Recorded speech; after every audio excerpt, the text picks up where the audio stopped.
The hush that settles over a federal courtroom is ordinarily thick enough to muffle the ticking of a wristwatch, but on this particular morning it shattered the moment Ben Affleck stepped through the oak doors and approached the witness box.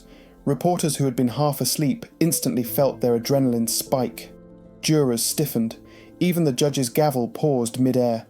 No one expected Hollywood's brooding leading man to appear, much less to testify against the woman whose fairy tale romance had recently dominated every push notification on Earth. Yet here he was, shoulders squared, armed with a sealed evidence container that promised to upend the narrative of pop culture's most bankable icon. Gasps turned to pin-drop silence when federal agents flanked Jeniffer Lopez, until seconds earlier the picture of poised confidence and snapped handcuffs around her wrists. Her expression morphed from mild annoyance to something bordering on primal fear as Affleck swore the oath. He began not with accusations, but with metadata, timestamps, and encrypted chat logs, laying out a conspiracy that spanned luxury hotels, offshore accounts, and 20 years of immaculate PR. The room's oxygen seemed to thin, every throat swallowed in unison. Security officers shifted closer to the bar, sensing a procedural hearing warping into the scandal of the decade. This was no teary confession, no revenge speech. Affleck read from cold, hard files. Each revelation landed like a depth charge, and even before the first recess was called, headlines were drafting themselves. Ben blows the lid off Jennifer. J-Lo cuffed as X drops receipts. Phones were raised in trembling hands, notebooks flipped open, and every breath in the gallery seemed synchronized, suspended, desperate not to miss a syllable of the history unfolding before it. To grasp the emotional stakes hanging in that charged silence, you have to rewind to the summer of 2021, when tabloids rejoiced over the rebirth of Jennifer and the internet melted beneath photos of sunset yacht kisses and diamond-flecked smiles. The couple's second-chance narrative felt bulletproof. Two megastars, older, wiser, finally aligned by fate after near misses with other partners and public heartbreaks. Their 2022 wedding, a meticulously staged weekend of white roses and drone salutes, fed the assembled cameras a love story big enough to eclipse every pandemic, flop, and faux pas that preceded it. Fans devoured the spectacle because, in a jaded era, it whispered that fairy tales occasionally mature into happily ever afters. Yet, by early 2024, cracks spread beneath the glossy filter. Lopez's team chalked up her frequent midnight jet sets to creative bursts, while Affleck's tight-lipped demeanour on red carpets drew memes about perpetual exhaustion. Friends noticed the subtle way her hand started retreating from his on-step and repeat lines. Insiders whispered about fights over scheduling, tour budgets, and a mysterious set of encrypted calls that never appeared on studio logs. Those in the room during their final joint interview remember an unspoken tension. When asked about married life, she delivered her signature megawatt grin, but he flinched, as if something heavy and invisible pressed on his chest. The divorce filing that landed in July 2024 cited the polite umbrella of irreconcilable differences, yet neither camp clarified what could dissolve a union so publicly perfect. Today, inside this courtroom, the answer stands ready to erupt. Love did not die of boredom. It drowned under the weight of secrets, each new revelation threatening to drag reputations, fortunes, and fragile public trust beneath the tide. In other words, Affleck hasn't returned merely to settle an old score. He's here to unmask the very illusion that kept an entire fandom invested for 4 dizzying years.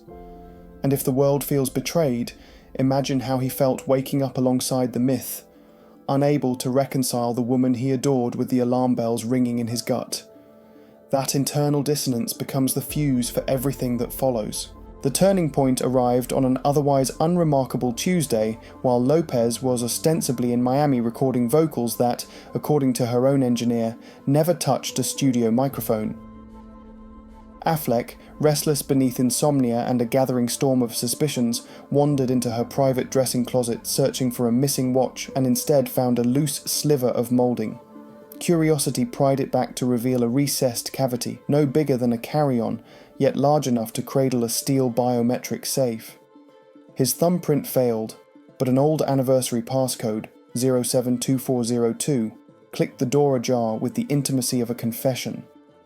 Inside lay 3 unregistered cell phones, 5 passports bearing Lopez's photograph under alias surnames, a ledger so dense with offshore routing numbers it looked like a cipher, and a rose gold laptop humming faintly as though mid-transmission. The sight was both alien and deeply personal, evidence that the woman whose morning coffee order he knew by heart also navigated a parallel life entirely off book. He tells the court he felt his pulse sprint toward panic, then stall on a single terrible question: keep digging or close the door and pretend he never saw. What convinced him to continue was a notification blinking on one of the burner phones, a thumbnail of a luxury hotel corridor, and the caption, "Delivery confirmed." Next drop, Cayman. With trembling hands, he mirrored the device to his own backup drive, then scrolled through weeks of clandestine footage. Lopez counting stacks of euros alongside men flagged in DEA dossiers, spreadsheets tying tour merch revenue to shell companies, and worse, a folder labelled insurance cataloguing compromat on managers, stylists, even Affleck himself. Each click toppled another domino, assembling a pattern of money laundering so elegant it masqueraded as genius branding. By dawn, he had copied everything onto encrypted drives hidden in a guitar case, then stared at the ceiling, questioning whether love, reputation, or fear would dictate his next move. The choice to expose her, he confesses, crystallized when a young production assistant who had flagged budget anomalies vanished overseas, her social feeds wiped clean within hours, asked forward to the present and witnessed that evidence detonating in real time. The prosecution's tech specialist hooks the rose gold laptop to a 70-inch display, and the courtroom's fluorescent lights suddenly feel like interrogation lamps. First clip: Lopez in a Dubai penthouse, instructing an unseen lieutenant to break $2.5 million into sub-$10,000 transfers, her manicured finger tapping the screen as she maps laundering routes through tour merch accounts. Second clip, a Cayman boardroom where she jokes that IRS audits are just another dance routine, memorize the steps and no one trips. Gasps ripple down the gallery. One juror bites a knuckle to stifle a curse. Meanwhile, Affleck narrates with the detached clarity of a director's commentary, identifying faces, timestamps, and the coded nicknames that trace cash from concert VIP packages to cartel fronts masquerading as stage lighting vendors.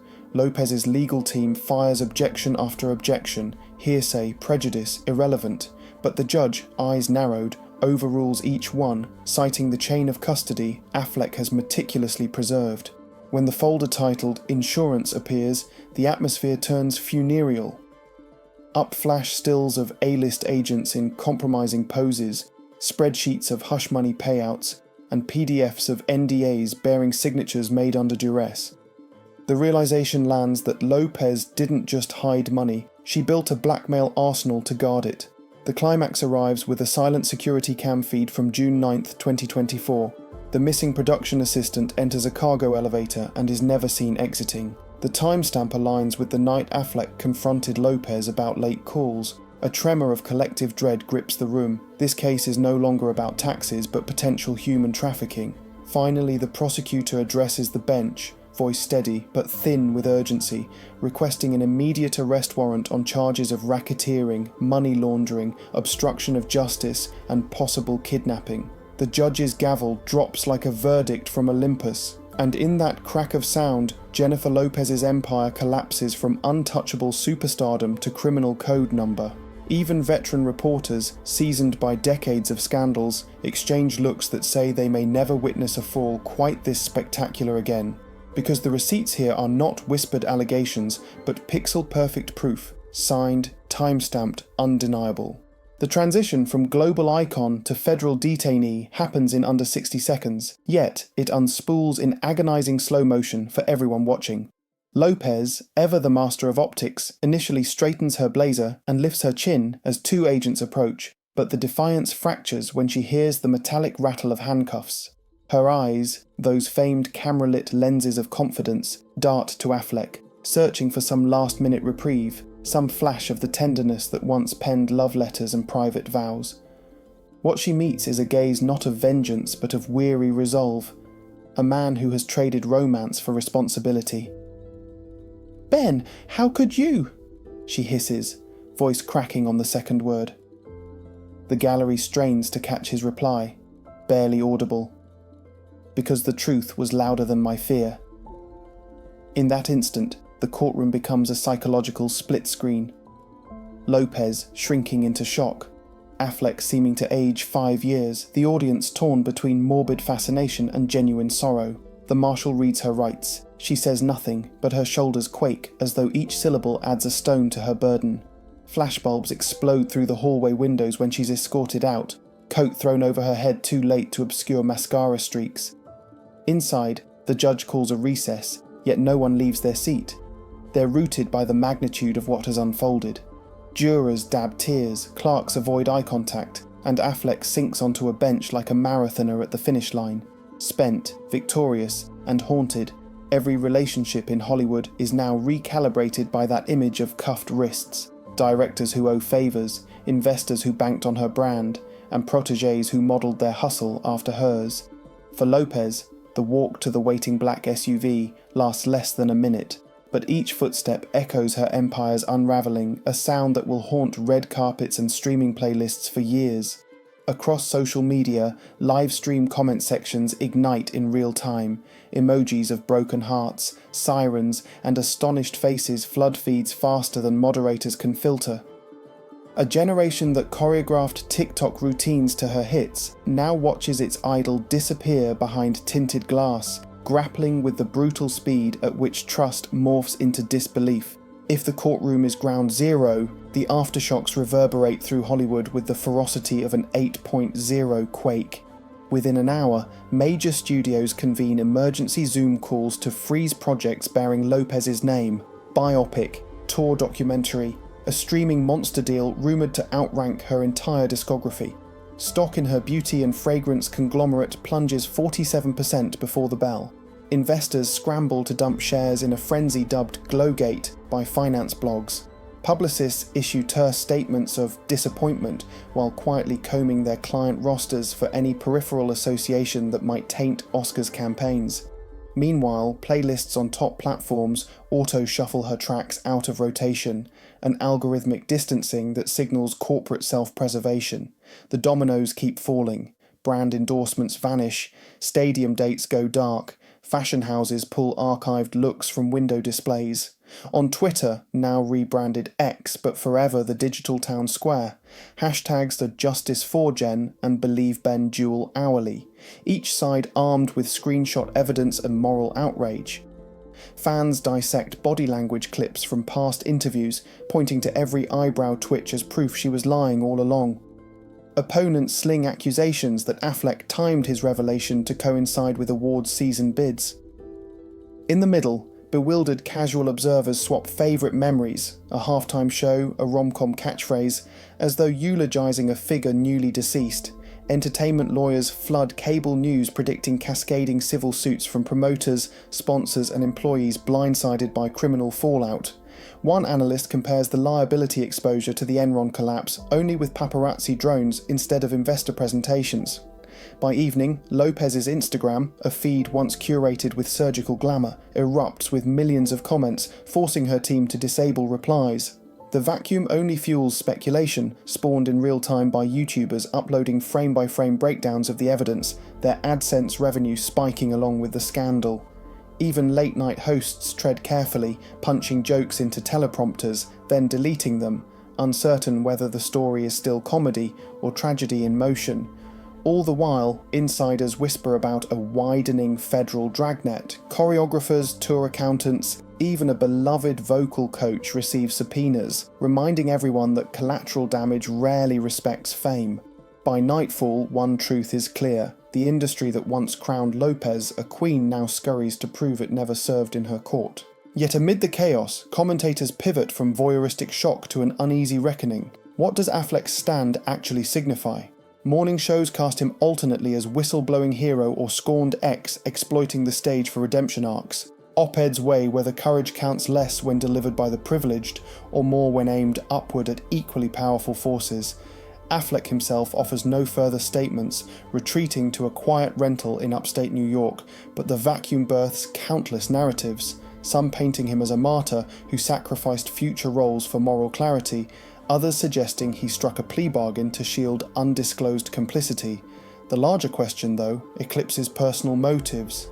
How did an A-list superstar allegedly launder hundreds of millions in plain sight while gatekeepers, auditors, and streaming giants applauded? Analysts unspool systemic flaws, talent management firms incentivized to ignore red flags, boutique banks courting marquee clients with opaque offshore perks, and the entertainment press often trading investigative rigor for exclusive access. Civil rights advocates argue it's a case study in celebrity impunity, charisma as camouflage, philanthropy as distraction, and social media intimacy as the ultimate sleight of hand. Fans, meanwhile, wrestle with cognitive dissonance. Can the anthem that powered your breakup playlist still belong in your earbuds, or does art become radioactive when its creators' ethics implode? On podcasts and comment threads, younger audiences cite this scandal to challenge a culture that monetizes parasocial devotion. Older listeners recall icons from Sinatra to Jackson and wonder if the cycle ever ends.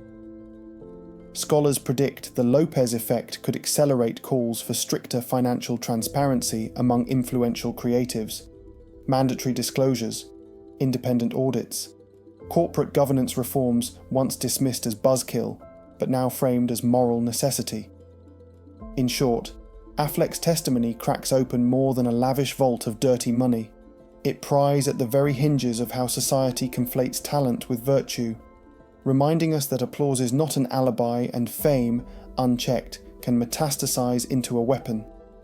Whether the public will internalize that lesson or simply shift its gaze to the next shiny scandal remains the unanswered cliffhanger looming over every homepage refresh. And so we arrive at the edge of the unknown, where breaking news turns from headline to heartbeat, pulsing with every sealed indictment and whispered leak that surfaces by the hour. Federal investigators are already mapping secondary targets. Prosecutors hint at plea deals destined to flip insiders faster than a choreography change.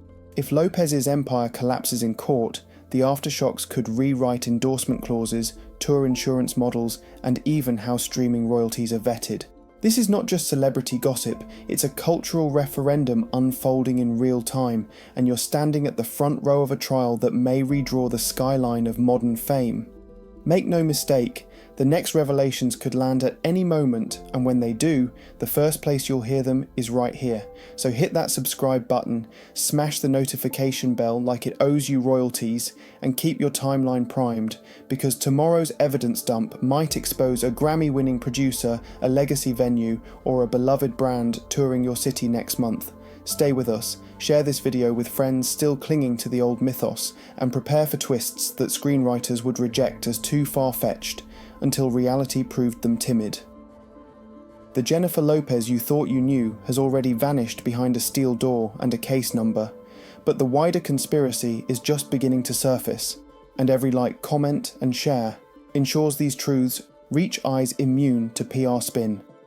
Remember, in an age where algorithms decide what matters, your engagement is the oxygen that keeps independent storytelling alive. Keep it flowing and we'll keep feeding you the receipts hot off the courtroom printer. Expect exclusive breakdowns of sealed indictment language, expert panels decoding offshore finance tricks, and behind-the-scenes interviews with whistleblowers willing to risk everything for a sliver of redemption.